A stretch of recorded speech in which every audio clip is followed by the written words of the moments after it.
This week's build, we ended up installing 6 Born batteries, a Multiplus II 2x120, a 150/85 solar charge controller being powered by 6 200-watt rich solar panels up on the roof, a Cerbo with a touch 70, and a DC to DC charge controller.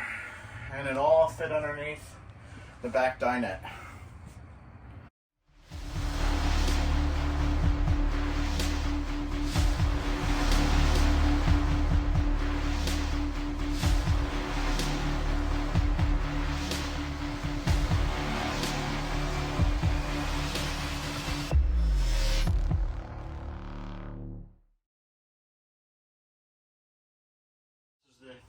This is the space that has the inverter.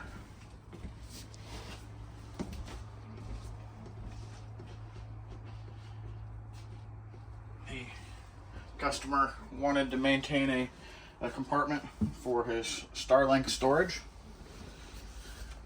so we have that space available here.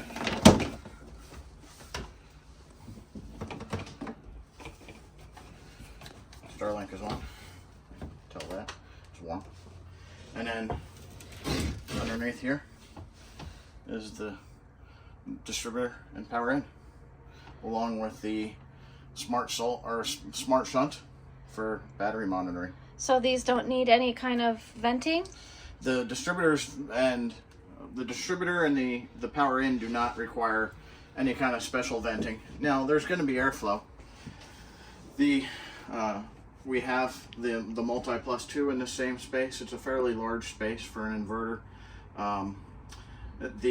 But we're going to be able to monitor the temperature of the Multiplus II with a temperature sensor right at the head end of the inverter, and then the solar charge controller and DC to DC charge controller also have a temperature sensor in there, and then the mounting surface that we have, the solar charge controller and the DC to DC charge controller, it's slanted, but then the area behind those two units is also cut out, so it has a good capability to get airflow into the back of that as well.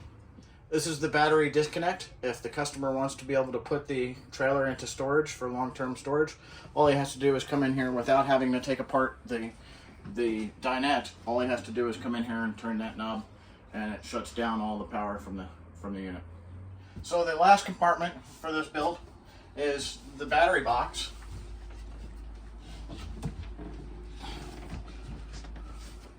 Where we have 6 Born GC2 100 amp hour batteries wired up in series power, or in parallel. Basically 2 sets of 3 batteries, each going to the Power In. So there's room for a few more batteries in the battery box if they want it, but they also still have access to a little bit of storage just inside the door. So the customer wanted us to install some easy starts. His intention isn't necessarily to run the air conditioners forever, but at least to have an opportunity to cool down the bedroom when they're out boondocking.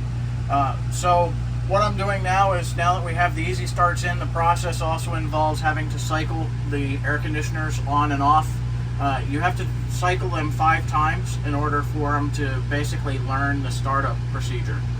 Now, the system is strong enough, it's got enough battery power and enough oomph to be able to start the air conditioners just on battery alone. And so basically I'm learning it in that process, because when he's plugged in, he's going to have even more power available. One of our most asked questions is, can I run my air conditioner on the solar system? Well, this is a perfect example of one that has the ability to be able to run the air conditioner and keep it running for a little while. As you can see, we don't have any power coming in from shore power. Our battery right now is about 85%. It is charging because we are getting solar. Our current AC load is only 39 watts, just running the incidentals in the trailer. But let me go ahead and turn on the air conditioner. And as the air conditioner turns on, you're going to be able to hear it. There's the fan. You can see the AC load start to climb. And then as the compressor kicks in, you're going to see it climb even higher.